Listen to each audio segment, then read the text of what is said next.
Olá, sejam bem-vindos ao Entre Mentes, o nosso podcast de saúde mental contra o estigma. Eu sou o Luiz Fujita e hoje a gente vai falar de um dos meus universos preferidos, na verdade, dentro da saúde mental, que é essa parte do fim da vida. Para muitas pessoas isso é meio mórbido, né? Mas eu gosto muito de ler, assistir, ouvir e pensar sobre temas relacionados a isso. E eu acho que faz muito bem a gente refletir sobre esse momento, não só porque ele chega pra gente, né? Mas porque ele chega pra todos, né? Então ele acaba chegando pra muita gente que a gente conhece e gosta, e até a gente realmente perder alguém, muitas vezes a gente não pensa sobre isso. A gente já fez um episódio sobre o que os pacientes pensam ao fim da vida, é o episódio 47, um psicólogo que tinha esse estudo, né? Ele entrevistava pessoas nesse momento, para quem quiser ouvir, então vai lá, é o episódio 47. E hoje a gente vai falar um pouco sobre a parte dos cuidados ao fim da vida, né? Cuidados paliativos, esse nome é cada vez mais conhecido, mas talvez ele ainda seja pouco reconhecido e até compreendido, né? Muitas vezes, eu passei por uma experiência pessoal, vou falar um pouco sobre isso na conversa, e dá para ver, assim, que existe um cuidado em explicar desde o começo, né? O que é o cuidado paliativo, então a gente ainda é incipiente aqui no Brasil. Hoje, pela primeira vez... não é a primeira vez não, mas faz muito tempo que a gente não tem dois entrevistados, né? É o Dr. Tomás Aquino, que é médico geriatra paliativista, e a Vanessa Caram, que é psicóloga paliativista e especialista em luto. Os dois são do Núcleo de Suporte e Cuidados Paliativos da Beneficência Portuguesa aqui de São Paulo. A sugestão da gente fazer a conversa em 3 partiu deles mesmos, porque eles trabalham juntos cuidando de pacientes com doenças graves, pessoas ao fim da vida, então assim a nossa conversa acho que vai ser mais rica. Muito obrigado, eu sei que na área de vocês, né, todo mundo que trabalha com saúde e no campo de vocês especialmente é muito corrido e um trabalho bastante extenuante. Muito obrigado já de antemão por terem separado esse tempinho para falar com a gente. A gente que agradece, Luiz. Para nós é uma honra, né, participar desse podcast Entre Mentes, divulgando coisas importantes, reflexões importantes sobre esses assuntos. Visto que a gente vai falar aqui bastante de morte, né, e cuidados ao fim da vida, eu acho válido a gente começar pela outra ponta, né? E eu tive essa ideia vendo o seu site, Dr. Tomás, que é o tomasaquinogeriatra.com.br. Lá você mantém um blog, né? E um dos posts é uma crônica do Rubem Alves sobre a morte, e ele cita um outro autor, né? Ele cita uma frase do Mário Quintana que diz assim: morrer que me importa, o diabo é deixar de viver. Ou seja, a ideia é que morrer importa na medida em que ela se constitui como deixar de viver, né? Então eu queria começar por isso, né? Para vocês, e para a gente ter uma ideia também, né, de como vocês enxergam esse tema na sua plenitude, como que vocês enxergam a vida, né? Mais do que uma definição de dicionário, assim, né? Mas uma coisa, como vocês enxergam mesmo para vocês, já que vocês trabalham com isso, o que é a vida para vocês? Sim, Luiz, é engraçado que nas aulas a gente costuma até falar um pouco sobre esses textos do Rubem Alves, enfim, do Gonzaguinha. Eles refletem muito, né? O que é a vida? Gonzaguinha vai perguntar lá. O Rubem Alves vai chegar e perguntar o que é a vida, né? O que é a vida do ser humano? Será que ela é um zigue-zague que está ligando no monitor? Ou que são ondas cerebrais, que são eletrocardiogramas mostrando no monitor? Ou tem muito mais do que isso, né? Tem sentir-se um ser humano, um indivíduo, relacionar-se, né? Tudo isso tem a ver, então, com a vida biográfica, não só com a vida biológica, né? Então, essa reflexão primeiro é importante. Pensar, então, que a vida está nesse meio entre o nascimento e a morte faz a gente, talvez, reconfigurar, né? O que a gente está fazendo aqui, né? Então, esse espaço que existe entre nascer e o morrer, esse espaço maravilhoso, indescritível, que todo mundo vai experienciar, o tempo, né? Ninguém sabe ao certo, tempo cada um tem, que possa ser vivido da melhor forma possível, né? Então, a gente pensa, como você bem falou, acho que esse começo foi bem legal, porque a gente, apesar de cuidar de pessoas que estão, infelizmente, gravemente doentes, né, acometidas com doenças que podem ameaçar a vida, exatamente por ameaçar o dom que a gente tem, que é a vida, que a gente também precisa manter esse paciente, cuidar desse paciente e de sua família da melhor forma possível, para que ele possa viver até o final, Uhum. né? Então, a ideia de que os cuidados paliativos se ocupam em cuidar de pessoas e famílias que têm diante de si uma doença que ameaça a vida e que isso é feito de forma em grupo, né, interdisciplinar, que esse sofrimento que qualquer pessoa atravessa pode se espalhar por outras áreas, então sofrimentos físicos, psíquico, espiritual, social, Então, ter essa noção de que um ser biopsicossocial está sendo cuidado, que ele está envolto numa família, é o pilar dos cuidados paliativos, né? Isso é feito sempre em equipe, é por isso que a gente está brincando e falando com você em dupla aqui, porque esse cuidado é feito de muitas mãos, por muitas mãos, né? Então, acho que talvez para começar a gente pode lembrar que, sim, a gente cuida de pessoas que estão gravemente doentes, infelizmente a morte é algo certo para todos nós, mas e até lá, né? E até esse momento, como a gente promove um cuidado de saúde que tenha tudo isso em mente e consiga manter o paciente e sua família na melhor forma possível, com a melhor qualidade de vida possível, com menos sofrimentos possíveis até o final, né? Eu acho que esse é um pouco do que os cuidados paliativos pensam. E você, Vanessa, aí para fazer meio uma bujanra, né? Assim, no Provocações, aquelas É, perguntas. É uma pergunta fácil, curta, né? O que é a vida, né? Queria saber um pouquinho de você, como que você enxerga, né? Já que você trabalha com justamente o oposto. A vida é agora, né? A gente pode definir a vida em todas as camadas possíveis, ou como a gente leva a nossa vida, o que a gente faz com a nossa vida, onde a gente aplica o nosso tempo, né? Se a gente vai mais para uma definição, me conta mais sobre como eu sou racional e como eu construo a minha vida na racionalidade e Uhum. na segurança das respostas. Se eu vou mais para a melodia, para a música, para a arte, ou como que eu preciso mais disso para me dar um ar de vida. Mas além das definições, é o que eu faço com a minha vida. Né? Quando a gente opta por empregar esse nosso tempo aqui agora, é porque isso faz sentido na nossa vida. Né? Abrir esse canal, poder entregar essa comunicação de uma forma mais leve para que a gente trabalhe o tabu, eu estou cuidando da minha vida. Né? Hoje eu cuido, mas daqui a pouco eu posso ser cuidada e eu não tenho nenhum controle sobre isso. Então a vida é agora. O que eu faço quando eu acordo, o que eu faço quando eu escolho um prato de comida, o que eu faço onde eu decido passar o meu final de semana, onde eu emprego o meu tempo, se eu escolho empregar o meu tempo ou simplesmente me esconder no meu tempo. E aí, vou pedir para vocês explicarem o que parece ser um contrassenso, né? Por que que, então, vocês claramente pela definição gostam da vida, né? São apaixonados pela vida, por várias coisas dela. Por que que foram escolher trabalhar justamente no momento mais próximo de quando ela está se encerrando, né, para uma outra pessoa? Talvez a gente possa dizer não quando ela está se encerrando, né? Mas quando a gente está ameaçado, a gente vê comportamentos que às vezes a gente não vê. Se a gente comparar um paciente de consultório, né, que ele vai procurar uma psicoterapia ou que ele vai procurar uma consulta com uma equipe transdisciplinar, é muito diferente quando você entra num quarto de um paciente, você encontra ele e a família num momento de vulnerabilidade. O ser humano ele tende a seguir nos mesmos padrões de defesas de comportamentos até que uma ameaça muito grande aconteça. Então, quando a gente está no hospital, a gente percebe tudo de uma forma muito rápida, os movimentos são muito mais intensos, né? Aquela nossa famosa procrastinação, né? E até ruminação ali. Ah, mas eu faço as mesmas escolhas. Ah, eu escolho os mesmos caminhos, né? A gente às vezes tem até piada. Caramba, aquela amiga tem dedo podre. Não, ela vai seguir o padrão que ela conhece. E aí, quando a gente vê uma família e um paciente extremamente ameaçados e vulneráveis num lugar onde ele é despido da roupa dele, então ele não escolhe a roupa, ele não escolhe o horário, ele não escolhe o que ele vai comer, nem o que ele pode comer, nem quem ele quer receber, as defesas, elas passam a ser modeladas de um outro jeito, né? Então, tem gente que fala assim, ah, vocês trabalham com morte. Não, a gente trabalha com vida. Uhum. Muita, né? Você ouvir um legado, você ouvir os aconselhamentos, você ouvir como a pessoa dá conta, todo dia é muita vida.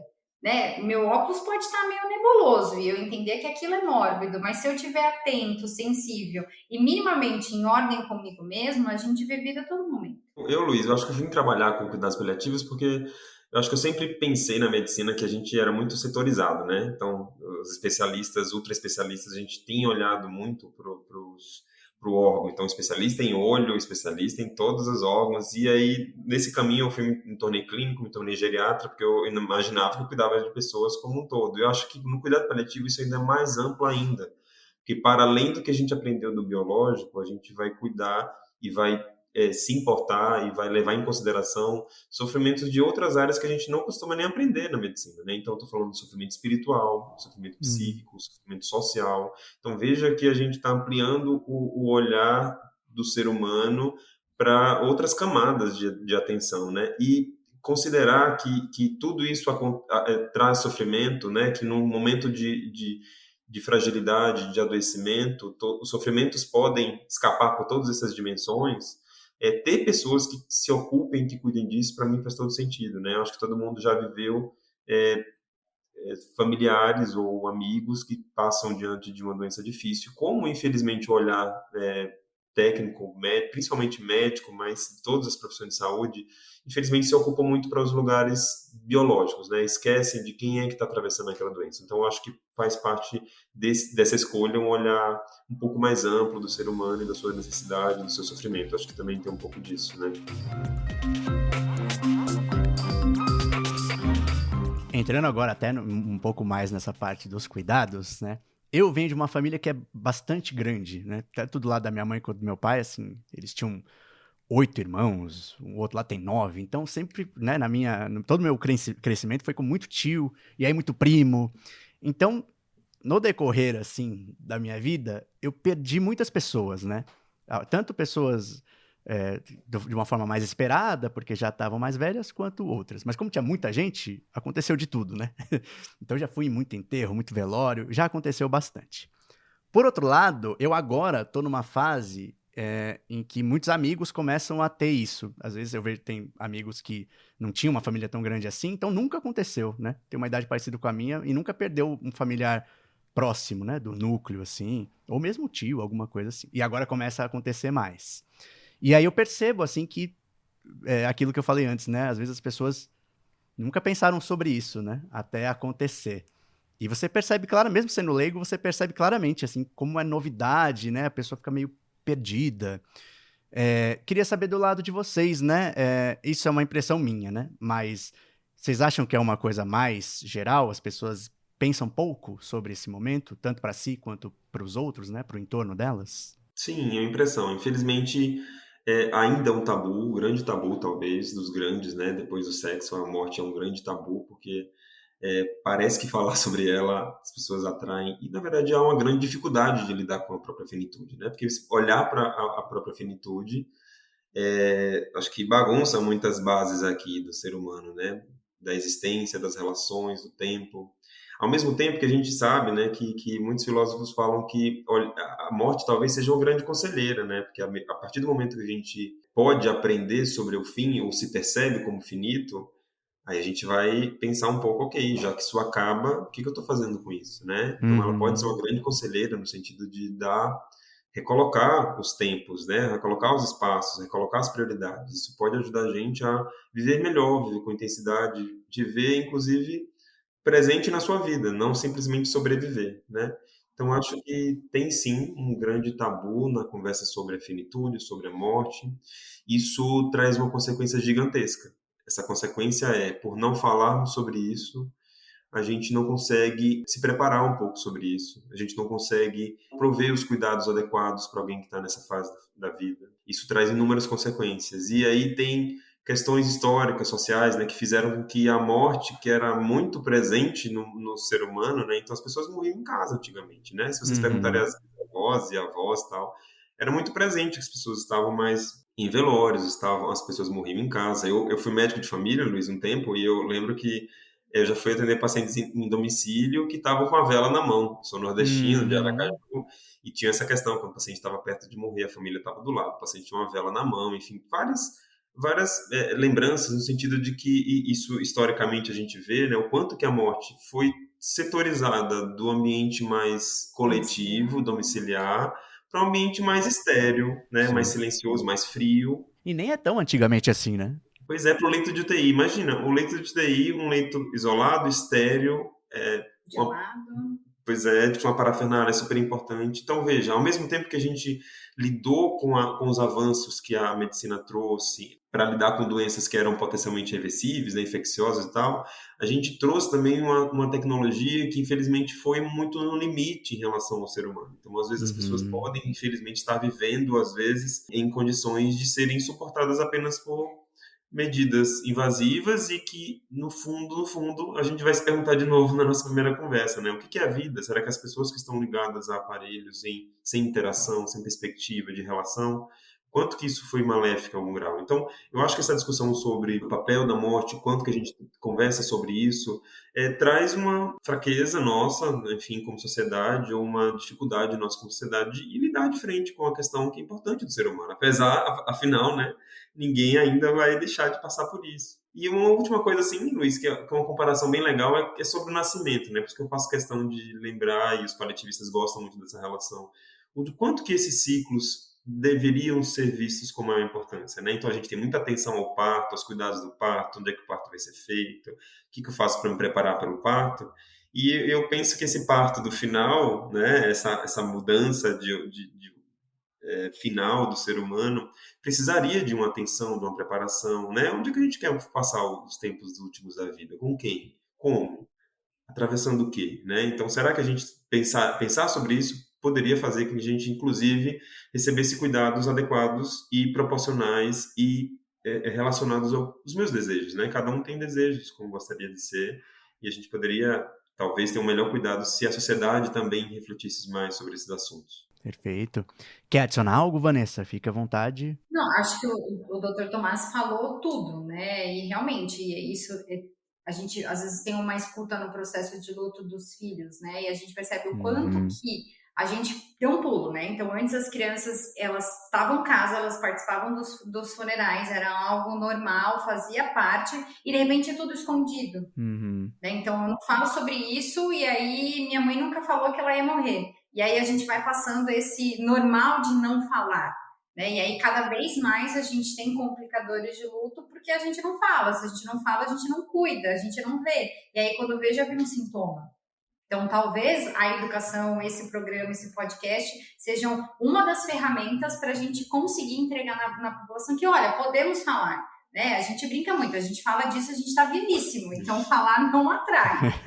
Sim, e o Dr. Tomás até colocou na resposta dele, né? O não falar acarreta muitos problemas, né? Queria esmiuçar um pouquinho isso.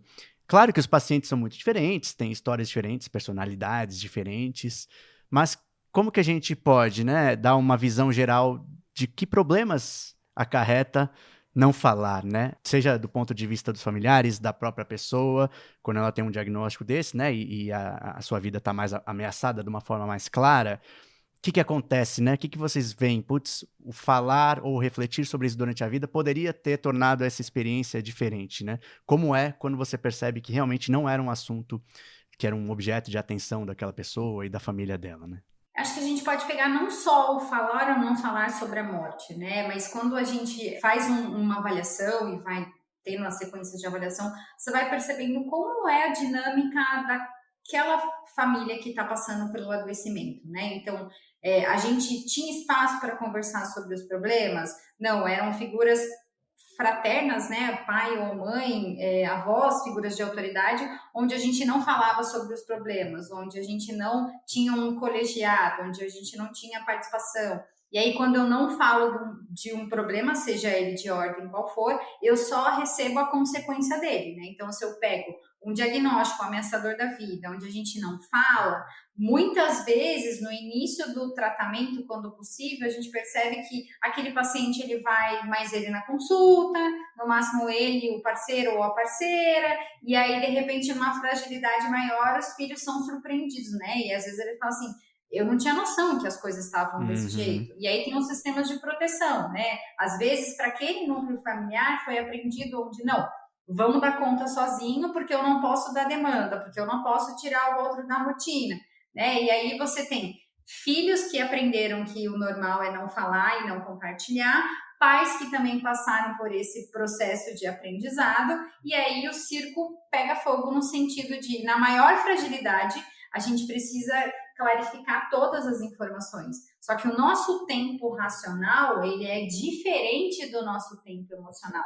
A nossa cabeça, ela tem um mapa mental, né? Se você pegar uma comunicação de uma notícia difícil, uma comunicação de uma perda concreta, o nosso cérebro, ele vai precisar checar a realidade umas 150 milhões de vezes para entender que, peraí, será que eu não chamei o suficiente por isso que a pessoa não veio? Né? Será que eu não mudei alguma coisa? A gente não tem meio um mapa mental concreto na nossas sinapses para a morte. Então, sempre vai dar. Eu falhei, não chamei o suficiente, não cuidei o suficiente, não prestei atenção o suficiente, não levei no hospital o suficiente, não percebi os pequenos sinais. Então, quando eu não falo, eu deixo a minha fantasia trabalhar de uma forma muito mais descompensada. Então, famílias que normalmente se conversam não sobre morte, mas sobre todos os assuntos, né?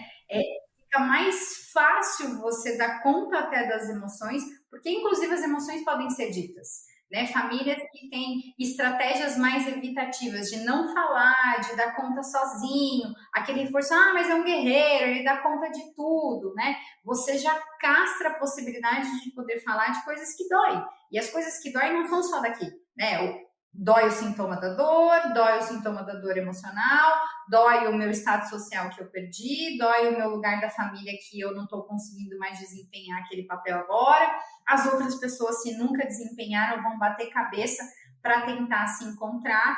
E aí, enquanto equipe de saúde, eu preciso estar muito bem organizada, porque eu vou receber todos os comportamentos primitivos, né? Não vem assim, me ajuda. Às vezes a agressividade, às vezes a gritaria, às vezes o choro, às vezes os chamados incessantes, porque é tanta vulnerabilidade que eu preciso ter aquela figura de cuidado próximo o tempo todo.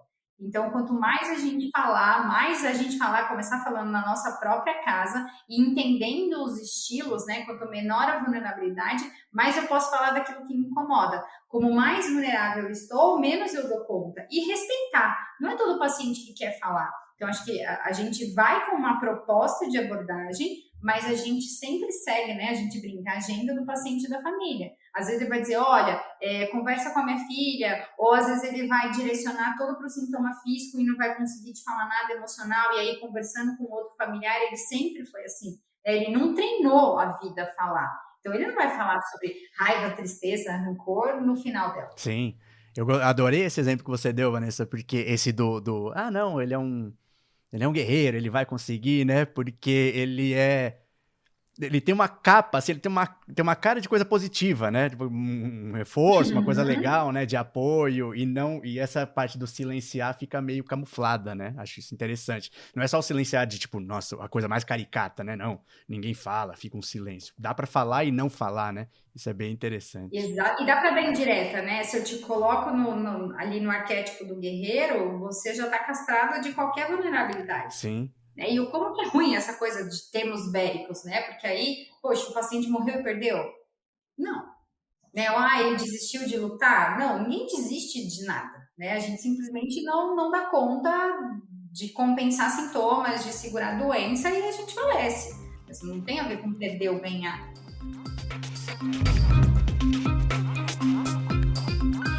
Vamos entrar agora, pessoal, na questão dos cuidados paliativos. Como eu falei, né, meu pai foi um exemplo. Foi a primeira vez que eu tive um exemplo direto de lidar com os cuidados paliativos, né? Antes foi só profissionalmente, como agora, né? Entrevistando, escrevendo sobre.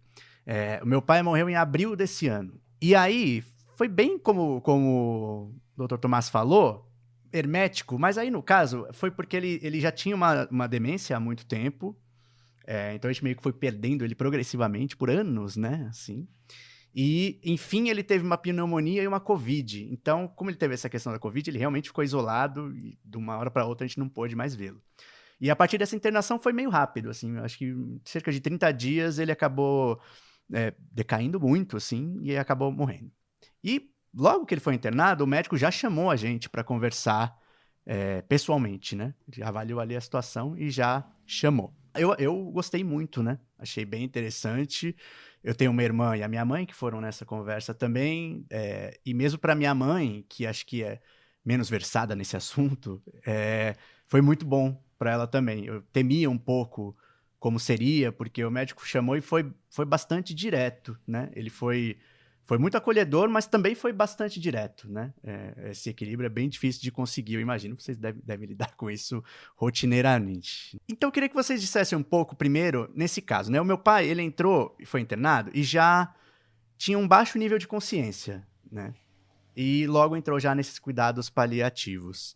queria que vocês falassem um pouco dessa ponta, né? Tanto dessa conversa inicial, né? O que vocês trazem, como que ela é feita, o que se procura com essa conversa. E depois, nos cuidados paliativos de alguém que é assim, né? Que está inconsciente. O médico sempre tinha... Era muito interessante que ele comentava o que estava sendo feito e quais eram os objetivos. E eu tenho essa curiosidade, né? Eu vivi isso com meu pai que estava sedado, uma inconsciência baixa, mas imagino que pessoas, às vezes, entram nos cuidados paliativos de outra forma, né? Bastante conscientes, e aí queria saber um pouco dessa diferença. Mas primeiro, falando sobre essa conversa, né? Qual que é o objetivo, quais são os pilares da conversa para os cuidados paliativos? Vê só, Luiz, ó, uma coisa importante, né? Então, imaginemos que seu pai, eu não sei qual o tipo de demência que ele tinha, né? Mas imagino que isso foi se arrastando ao longo dos anos, né? Acredito, né? Ao longo do tempo. Veja só, a partir do diagnóstico de uma demência, isso já muda muito a toda a vida, né? Sim, Acredito que mudou a vida de vocês. Então, totalmente. veja só, o diagnóstico, a partir do diagnóstico, já temos um momento em que a minha vida antiga mudou, as minhas relações familiares já mudaram, a perspectiva do que isso pode trazer no futuro já é outra, né? O quanto que eu vou viver, como eu vou viver com essa doença, percebeu? Então, na verdade, os cuidados paliativos podiam ter entrado, inclusive, nesse momento já, Uhum, porque o cuidado de alguém que atravessa um sofrimento diante de um diagnóstico difícil, que inclusive compromete, né, a cognição, isso precisa de acolhimento, porque existe um sofrimento desde o primeiro momento, né? Então, esse olhar de cuidados paliativos não é só feito pelo especialista. Então, qualquer profissional de saúde que deveria, né, ter os conhecimentos básicos a respeito do que são os cuidados paliativos primários, que é isso que a gente está falando, né? Uma abordagem inicial a respeito de uma boa comunicação, uma abordagem inicial da proteção do sofrimento de alguém que tem diante de si uma doença que ameaça a vida. Então, nessa trajetória, o que a gente realmente pode identificar é assim, existem necessidades que são diferentes à medida que essa doença segue. Então, talvez no começo o sofrimento maior seja, caramba, eu tenho uma doença difícil, como é que vai ser no futuro? Então, intervenções aqui a respeito de orientações, como as coisas podem seguir, prevenção de alguns problemas que podem acontecer, tratamento dessas doenças vão acontecer. À medida que a doença progride, e eu estou falando da demência, pode acontecer sintomas difíceis, né? De sintomas de comportamento, perda de peso, alteração da reserva desse paciente. Então, aqui também temos uma família que costuma sofrer, né? Porque sofre que o ente querido, ele modificou sua personalidade, ele está mais dependente. uhum. Esse paciente pode ter perdido, né? Habitualmente as suas habilidades de trabalhar sociais, então isso pode ser uma questão. Veja quantas necessidades, quando a gente trabalha em equipe, a gente vai identificando à medida que desde o diagnóstico até o final da vida. É lógico que quanto mais próximo da fase mais final da vida, é possível que todas as necessidades apontem com maior intensidade, né? Então, alguns sintomas podem ser mais comuns, a fragilidade faz com que esse paciente possa internar mais vezes e ter mais Uhum. intercorrências. A própria comunicação a respeito disso tudo, a discussão sobre alimentação, então o paciente pode ficar mais frágil, comer cada vez menos, perder peso, ficar mais dependente. Os cuidados que serão dedicados ficam mais intensos, né? Sejam de cuidadores, sejam da família. Então, veja que o grande lance é que a gente entender que sim, o cuidado paliativo transpassa e atravessa todo o adoecimento. No final, principalmente nas fases mais finais da vida, a gente vai precisar discutir isso, ter tudo isso em mente, né? Ter toda a fragilidade em mente, ter todos os caminhos possíveis de intercorrência, para a gente saber de acordo como a gente vai querer cuidar, né? Qual é o melhor jeito de cuidar de alguém que está tão frágil? Como eu cuido nesses momentos? Então, eu acho que tem eu podia dividir de áreas de controle de sintomas, de atenção à família, de atenção aos cuidados. Isso tudo vai ser importante. E quando quando você está falando, me parece que o médico conversou a respeito de o que pode ser proporcional, o que pode ser indicado, Uhum. o que pode ser não indicado, se ele, por acaso, tivesse uma intercorrência mais séria ou desse sinais de fase final de vida, né? Então, na Exatamente. verdade, a gente deve ter conversado exatamente sobre isso. Então, essa conversa sobre o que é indicado, possível, proporcional, o que seria melhor, é uma conversa que deve ser franca, que deve levar em consideração, sim, o momento que estamos nessa trajetória do adoecimento, que deve levar em consideração os valores da família, os desejos do paciente. Alguém que tem demência, infelizmente, perdeu um pouco da capacidade de expressar sobre o que tem, então é muito importante que a gente pudesse resgatar o que aquele paciente tinha de valores, resgatar quais são os valores da família. Então, é um pouco sobre isso. A gente devia conversar mais vezes. É lógico que é uma conversa difícil, porque como a gente não conseguiu conversar sobre um pouco disso, como é que seria no final, que desafios a gente poderia enfrentar.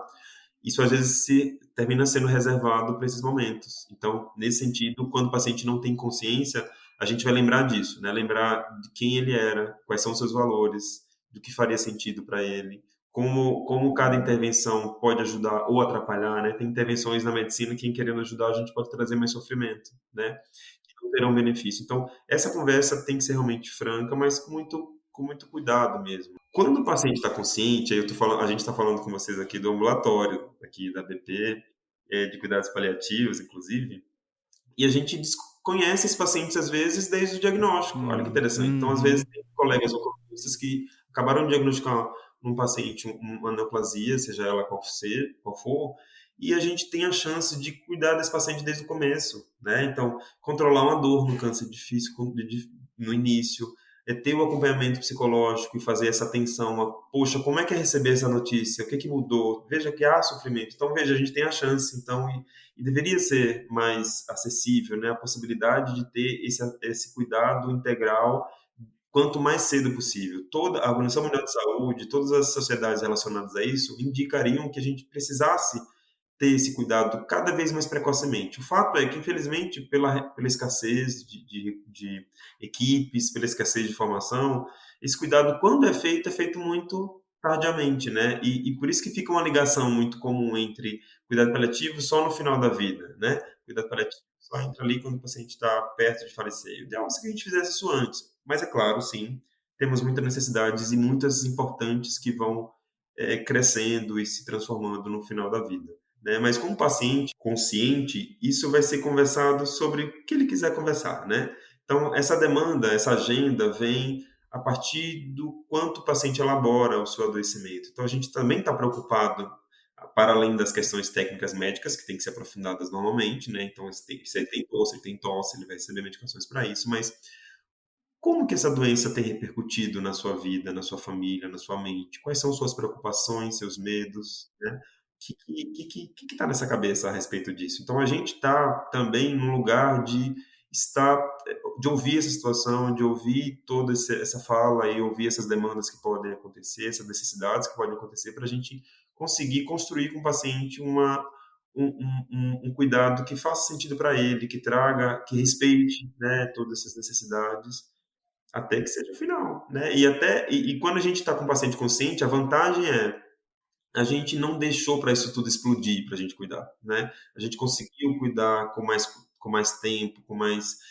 a coisa do pré-natal, né, Luiz? Imagina que eu tenho um pré-natal que eu consigo fazer exames. Imagina se uma gestante fosse encaminhada para o obstetra no nono mês. No nono mês, no dia do parto, por exemplo. Às vezes acontece isso, viu, Luiz? Mas o ideal seria que ela fosse encaminhada para o obstetra assim que ela teve o diagnóstico, né, de ser mãe, né, de estar grávida. Porque ela vai fazer um pré-natal, porque ela vai fazer um exame de ultrassom, ela vai ver o filho crescer, ela vai saber como é que é, ela vai planejar o seu parto, ela vai planejar como é que seria, se seria normal, se seria cesáreo, quais são...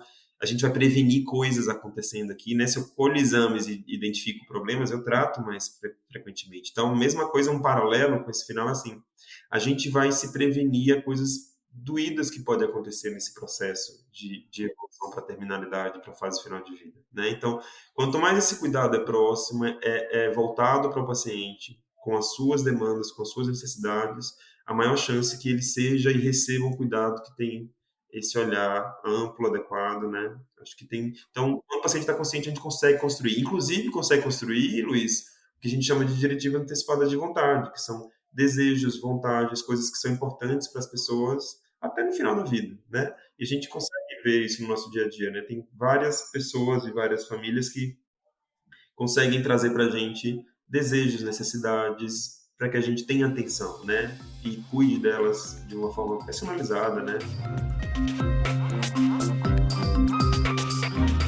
Acho que é interessante desfazer essa ideia, né, de que cuidados paliativos estão relacionados àquele, retomando aquela imagem, né, o momento com a velhinha na mão ali, aí é que entra o cuidado paliativo, né.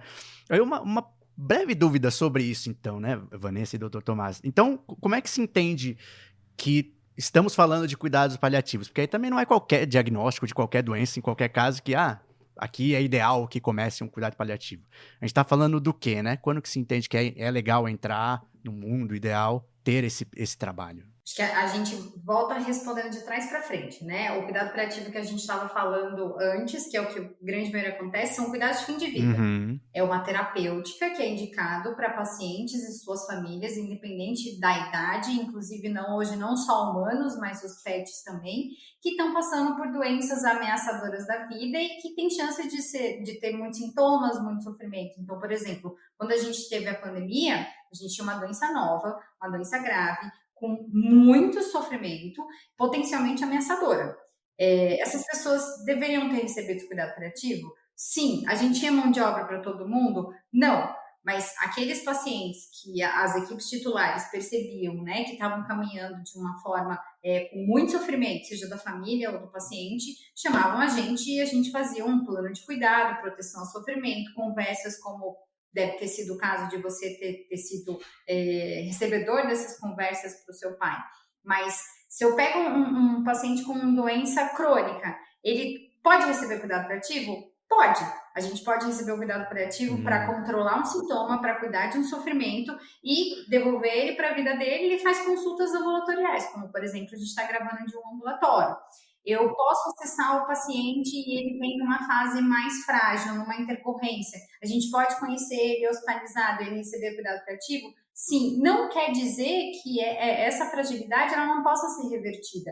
Receber ou não receber cuidado paliativo não está vinculado com você vai ter a sua última internação e morrer. É isso que a gente precisa dizer. Não tem a ver com não ter cura. Uhum, sim, perfeito. O número de profissionais alocados ainda, principalmente no nosso país, é muito pouco. Então, a gente acaba sendo acionado nos momentos de maior fragilidade que, coincidentemente, estão ligados à fase final de vida. Mas a gente tem paciente que a gente dá alta, que depois fica vindo no ambulatório só porque virou um vínculo seguro, que foi uma equipe importante, mas que não precisa mais dos nossos cuidados. E a gente tem aqueles pacientes que vêm para cuidar de uma terminalidade, de uma fase final de vida, eles entram em processo ativo e a gente cuida de alguns determinados casos junto com o nosso ambulatório ou a gente encaminha para redes, porque também não dá para cuidar de todas as famílias o tempo ali suficiente. Mas a gente percebe muito que quando eles entendem o que é esse cuidado, que não tem a ver com morrer ou viver, mas sim ter uma assistência, né, holística ali no sentido de todas as necessidades do ser humano, eles começam até eles fazendo propaganda. Sim. Né? Então, como é que eu não recebi isso antes? Onde é que vocês estavam? Caramba, porque né, o chefe XPTOZ demorou tanto para me encaminhar? Nossa, se eu soubesse que era isso, eu tinha perdido o medo antes. Porque é isso, eu tenho medo do desconhecido. E aí eu fico aqui sofrendo o meu sintoma, e aí eu não vou porque eu tenho medo que aquilo esteja vinculado ao mais comum, que é a fase final de vida, porque os encaminhamentos ainda são tardios. E dos tratamentos, né, Luiz? As pessoas acham que por ter uma atenção nos cuidados paliativos, o paciente já não vai fazer quimioterapia, já não vai tratar. Sim. Aqui é a prova. Então, não vai operar, não vai fazer as coisas. Não então, vai para UTI. São as duas confusões mais frequentes. Número 1, que cuidado paliativo tem a ver com cuidado de fim de vida. Não. Cuidados de fim de vida é muito mais amplo que isso, né? O final da vida também faz parte do cuidado dos cuidados paliativos, também cuidar do final da vida, mas é uma parte desse cuidado, é a ponta do iceberg, talvez. E a segunda confusão maior é que realmente o paciente deixa de fazer as coisas que ele teria que fazer, ou que pode fazer. Então, o tratamento pode ser feito concomitante a essa atenção, porque se a gente pensar que cuidado paliativo tem a ver com cuidado e proteção ao sofrimento, se ele está tratando, se ele não está tratando, se ele pode ou não receber tratamento, isso depende, né? Então, se o paciente conseguir receber tratamento, maravilha, a gente está junto com ele. E, inclusive, isso pode ajudar que ele atravesse, por exemplo, aqui, em muitos casos, o paciente tem muitos sintomas quando faz quimioterapias fortes, né? Então, talvez, será que um olhar mais atento para o sintoma, para a náusea, para a fadiga, para a dor, será que esse paciente pode até tratar melhor? Uhum. Às vezes ele trata até melhor o seu câncer quando ele consegue ter sintomas paliados de forma mais adequada, né? Então, tem a ver com isso também, não tem a ver com retirar ou não tratamentos ou suportes. Sim. A Vanessa falou, né, que o pessoal faz até propaganda quando começa a receber esse tipo de cuidado. Vocês sentem, assim, a gente... Uma das motivações pra gente fazer esse podcast é porque a saúde mental, de forma geral, é bastante tabu, né? Algum assunto mais, outros menos, mas de forma geral... Agora sim que a gente começa a ver que fazer terapia é algo um pouco mais comum, ainda assim bem nichado, né? Algumas bolhas em que isso é mais comum.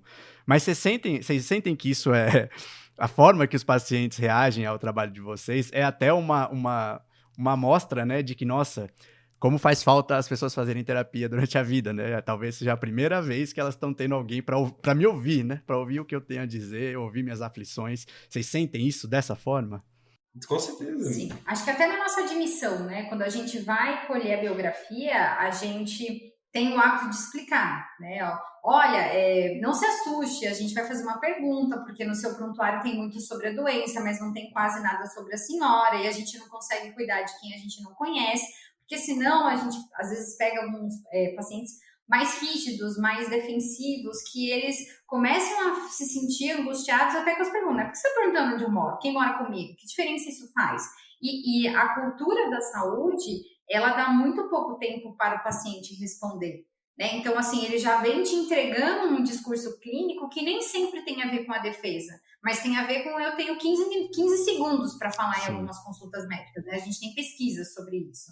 Então, assim, ele já está modulado aqui, né? E quando a gente pega a cadeira, pergunta se a gente pode sentar, explica que a gente não gosta de hierarquia, de olhar de cima, vai em equipe, né? Então, é muito difícil a gente ir ou vai uma psicóloga, ou vai a nossa enfermeira junto. Então, assim, já é um approach todo diferente. Às vezes as pessoas se assustam, né? Por que tá vendo tanta gente no meu quarto? Então, a gente já vai trabalhando com desmistificar os preconceitos ali na nossa abordagem inicial. Claro, a gente fala que a gente é do cuidado paliativo de imediato, na grande maioria do caso não, porque senão a pessoa não escuta mais nada. Uhum. Né? Eu tenho 2 desafios, quer dizer que eu sou psicóloga e paliativista. Sim. A chance de eu ser expulsa na terceira palavra que eu falo é muito grande. Não tô louca, não tô morrendo, não preciso de você, porque é o desconhecido. Agora, quando a gente fala, olha, a gente é uma equipe especialista em sintomas, o seu médico, o chefe do seu caso, chamou a gente para poder ajudar, aí o que eu preciso conhecer a senhora e a sua família, né, para eu conseguir te cuidar direito? Então, a gente vai trabalhando com psicoeducação e clarificação o tempo todo. E aí, quando a gente consegue, a gente faz um vínculo, e aí depois a pessoa fala, caramba, mas é isso, se eu soubesse que era isso, eu tinha pedido vocês há muito tempo atrás. Sim, ótimo. É bem comum. Sim. E agora, do seu lado, né, doutor Tomás, essa ânsia, né, que eu acho que depois que os pacientes baixam a guarda e começam a ficar mais tranquilos, né, ao lidar com vocês, e aí, imagino que fica um pouco isso, né, você vira uma espécie de terapeuta também, né, entre aspas, assim. E esse lado me parece muito distante dos médicos, pelo menos a visão que a gente tem, né? Os médicos, para mim, me parece mais um pouco aquilo que você falou no começo, né? A morte antes era uma coisa mais acolhedora, e agora aquilo assim, e aquela sala assim me lembra um pouco mais o profissional médico também, sabe? E aí eu queria saber um pouco da parte de vocês, né? Vocês como profissionais, qual que é o estado hoje da gente, né? Quanto aos médicos e os cuidados paliativos. Você mencionou em alguma resposta que, na verdade, não precisa ser um médico paliativista para fazer, né? Atuar nesse campo, né? Mas como que é isso hoje em dia? Ainda estamos longe ainda de ser algo conhecido dos profissionais? Ótimo. A gente tem um pecado que a gente passou por uma formação, infelizmente, que não considerou o ser que tem aquela doença, né? Sabe, Luiz, a gente aprendeu tanto sobre a doença, mas a gente não aprendeu sobre aquele indivíduo que tem aquela doença, quiçá a sua família, quiçá o seu espírito, né? Então, a formação cartesiana, médica, ela pecou muito durante todo esse tempo, né? Em compreender, na compreensão do sofrimento, e não só das doenças. E aí, a gente está correndo atrás de uma necessidade que é urgente, que é premente. Todo mundo gostaria de ser cuidado com um olhar integral. E aí, agora, a gente está tendo que correr atrás disso. Recentemente no Brasil, a gente teve uma aprovação a respeito da necessidade da formação dos graduandos de medicina com disciplinas específicas em cuidados paliativos. Então, isso é muito recente, tem pouco tempo. Então, têm surgido iniciativas importantes, né? Seja na formação médica, os números de serviços de cuidados paliativos têm aumentado no nosso país, né? As pós-graduações, as formações de cuidados paliativos também têm aumentado, né? Hoje em dia, a medicina paliativa é uma área de atuação no Brasil, ainda não é especialidade, como é em muitos países lá fora, ainda é uma área de atuação, não só da medicina, né? Outras profissões da área de saúde também têm suas especificidades, mas na medicina isso já é uma área de atuação, possível. Então, de forma geral, então, a gente tem crescido em serviços, crescido em formação, mas estamos muito atrasados, né? Se a gente considerar, por exemplo, o país, uma classificação que foi publicada pelo WHPSA, eles são um grupo mundial dos cuidados paliativos que ajuda a classificar onde cada país está nessa história, né, da atenção aos cuidados. E o Brasil, infelizmente, ainda está numa categoria ruim, né? A gente é classificado como um 3B, isso vai até 5. Né? E a gente está atrás, por exemplo, na América Latina, da Argentina, atrás do México, atrás, enfim, do Chile, que a gente não tem ainda uma rede integrada de cuidado, a gente não tem serviços com o acesso ao opioide, acesso à morfina. Então, existem vários indicadores mostrando que a gente precisa caminhar muito. E, com certeza, um passo extremamente importante é a formação médica. A formação de olhar realmente para o paciente como um todo, de ter maior expertise em controlar sintomas. Né? A gente ainda ouve muitos pacientes, muitos médicos falando, mas é normal ter uma falta de ar desse tanto, é normal ter dor, né?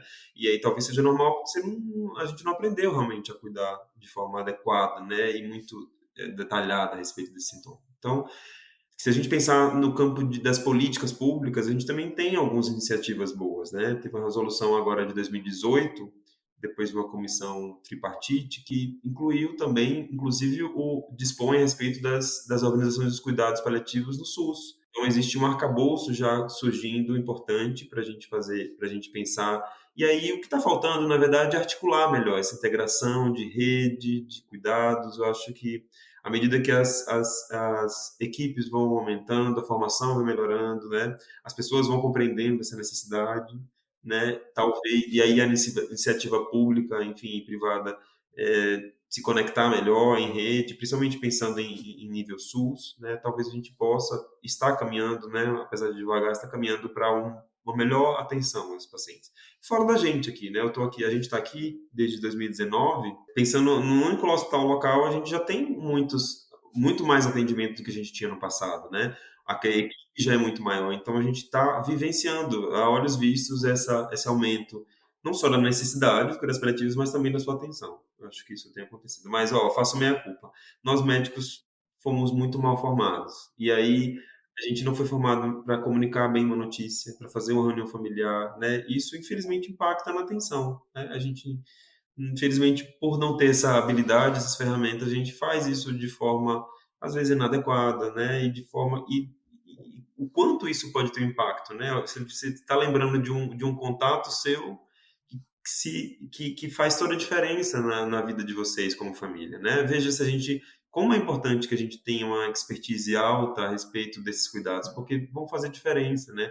O final da vida de uma família vai ficar pela vida toda deles, né? Isso vai ser lembrado, vai ser marcado. Se esse final de vida, se esses cuidados de um ente querido nessa fase foi feito com muito amor, com muito cuidado, sem muito sofrimento, né? Sem muita dor, que ele pôde ficar vivo até os momentos finais, que ele pôde morrer no lugar que ele gostaria, que ele pôde receber as coisas que ele, né, os animais que ele queria, estar perto das pessoas que ele gostava. Então, tudo isso vai ser lembrado, né, para essas famílias e vai ter impacto no luto, inclusive, desses entes. Então, a gente está num caminho difícil, viu, Luiz? Mas estamos caminhando. Seguindo essa linha e já encaminhando para o final da nossa conversa, a minha pergunta era até um pouco isso, né? O quanto existe de alguma coisa que uniformize o trabalho, né, do cuidado paliativista? Porque várias coisas da medicina são meio assim, se a pessoa tem tal coisa, eu tenho os medicamentos que eu vou dar primeiro, se isso não funcionar, eu vou pro segundo, vou pro terceiro, se acontece isso, eu faço isso. Para Covid foi um exemplo em que isso foi desenvolvido muito rapidamente, né? Se acontece isso, vai aquilo, isso não dá certo, isso dá mais. E na parte de cuidados paliativos ainda é meio movediço, assim, né? Meio solto, cada lugar faz de um jeito, o quanto isso está estabelecido, né? Se eu pedir num lugar, pode ser radicalmente diferente de outro, né? Dos cuidados que eu vou ter. A gente tem assim, pensa que a gente tem bem estabelecidas indicações, né? Quem será que são os pacientes? Quem será que são os pacientes que teriam maior necessidade? Então, é lógico que é um cuidado integral, importante, né? Que a gente está falando aqui, mas talvez algumas sociedades, eu vou dar um exemplo, por exemplo, da sociedade americana, de oncologia, enfim, e a europeia, eles estão assim, esses pacientes aqui, eles precisam ter prioridade, digamos assim, ou eles não podem deixar de ter atenção de cuidado paliativo.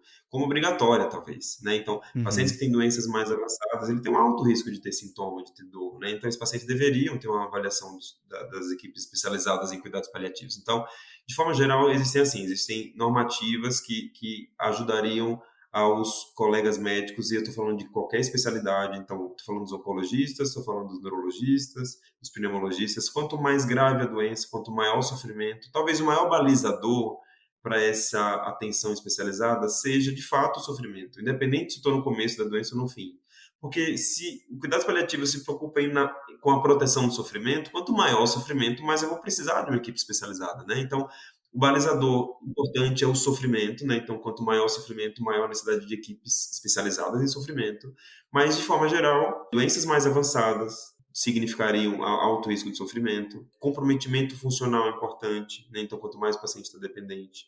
Comprometimento nutricional é importante, o paciente pode perder muito peso, fazer caquexia. Então, existem algumas, eu posso citar algumas escalas que tentam normatizar ou tentam ajudar o profissional médico e de saúde para que esse paciente deveria. Uma pergunta simples que acontece nos estudos, Luiz, é a seguinte: você pergunta ao médico, você fala, você se surpreenderia se esse paciente falecesse em um ano? Se a pergunta, né, se a resposta a essa pergunta foi que você não se surpreenderia, então você deveria ter uma atenção em cuidados paliativos, né? Porque estou falando de que se há o risco desse paciente falecer nesse ano, então provavelmente haverão muitas necessidades informativas, necessidade de sintomas, necessidade de organização dos cuidados. Então, objetivamente, existem algumas escalas normativas para especialidades, existem algumas sociedades que estão mais adiantadas, eu vou falar da oncologia para falar isso, né, para orientar isso, que deveria ter esse cuidado. Os cuidados paliativos são formados por muitos princípios, e muitos deles a gente já falou aqui.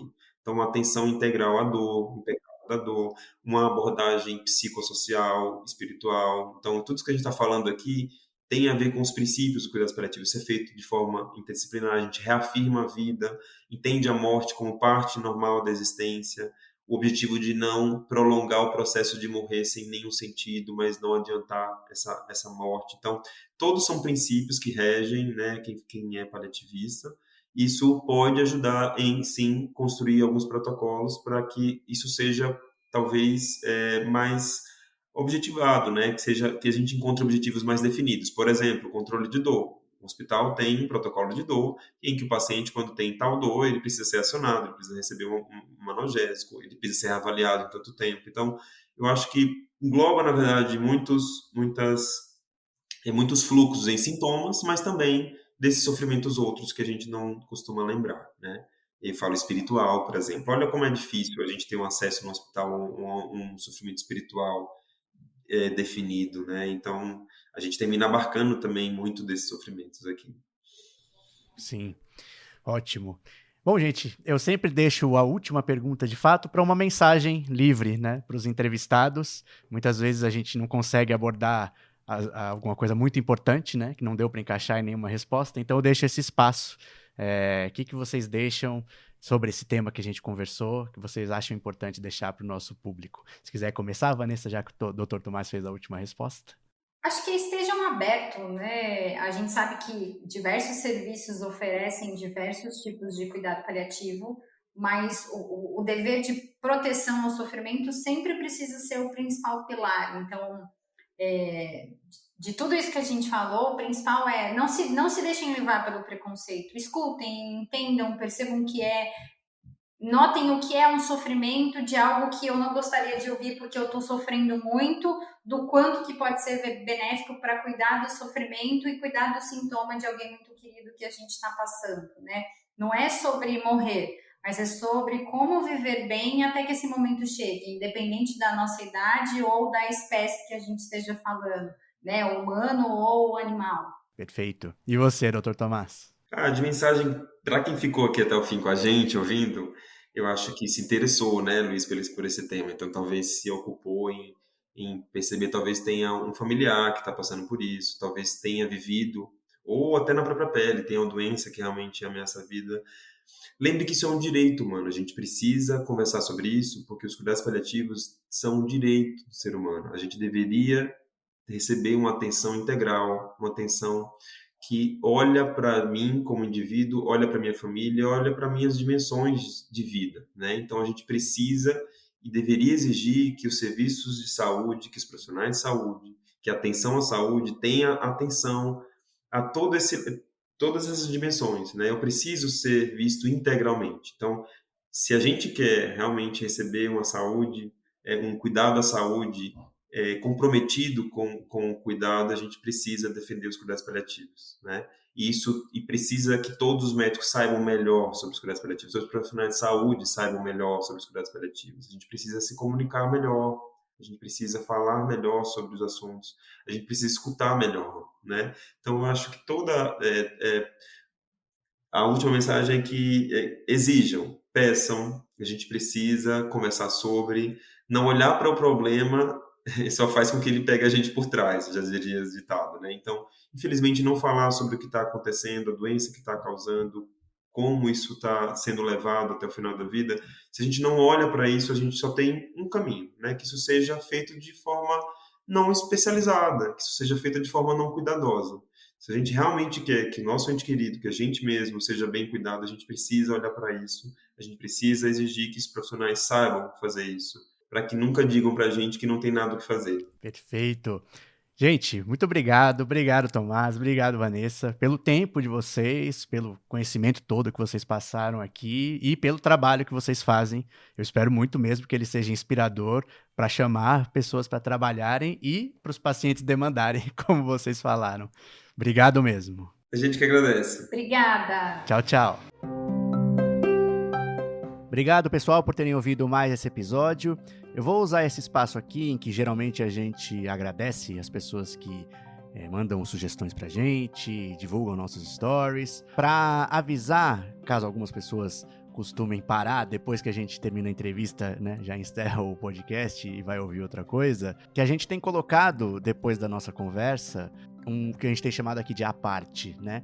São trechos que a gente pesquisa na internet sobre o assunto que a gente falou naquele episódio e que de alguma forma complementam, adicionam. Podem ser coisas bem-humoradas, coisas sérias, coisas comoventes, coisas revoltantes às vezes, mas são coisas feitas que não é a gente que produz, são feitas por outros influenciadores, outras pessoas, pode ser até vídeo antigo, enfim, um trecho de um áudio que diga respeito àquilo que a gente conversou e acrescente a discussão, a reflexão. Nesse caso aqui, a gente vai colocar um trechinho de uma crônica, uma carta que o Saramago escreveu aos seus avós, que eu acho muito, muito bonita. Vamos pegar um trechinho, o trechinho final dela, que eu acho particularmente a parte mais bonita do texto, mas vocês podem encontrar facilmente aí na internet o texto inteiro, como Carta para Josefa, né? Ou Carta aos Meus Avós, aparece dessas duas formas. Quem tá lendo nesse trecho que a gente pegou é o Álvaro Cordeiro, ele tem um canal no YouTube. Pelo que eu vi, não é uma celebridade, mas eu gostei muito da interpretação, da forma como ele lê esse texto. E convido, então, quem tem esse costume de, terminada a conversa, pausar e fazer outra coisa ou ir ouvir outro podcast, fica mais um pouquinho, que a gente tem selecionado esses apartes com bastante atenção para que seja algo que traga mais para vocês. Obrigado, gente. Até o próximo. Mas porquê, avó? Porque te sentas tu na soleira da tua porta, aberta para a noite estrelada e imensa, para o céu de que nada sabes e por onde nunca viajarás, para o silêncio dos campos e das árvores assombradas, e dizes, com a tranquila serenidade dos teus 90 anos e o fogo da tua adolescência nunca perdida: o mundo é tão bonito e eu tenho tanta pena de morrer. É isto que eu não entendo, mas a culpa não é tua. O Entre Mentes é uma produção da Baioc Conteúdo. Tem roteiro e apresentação minhas, Luiz Fujita, edição da Amanda Hatsira, coordenação geral do Paulo Borja e trilha sonora do Paulo Garfunkel, nosso querido Magrão. Eu peço para vocês seguirem a gente no seu tocador de podcast favorito, é muito importante para a gente aumentar a nossa rede de apoio, e também para seguir a gente no Instagram, @entrementespodcast, para saber quando sai episódio novo, receber informações extras sobre saúde mental e também para falar com a gente. Um grande abraço e até o próximo episódio.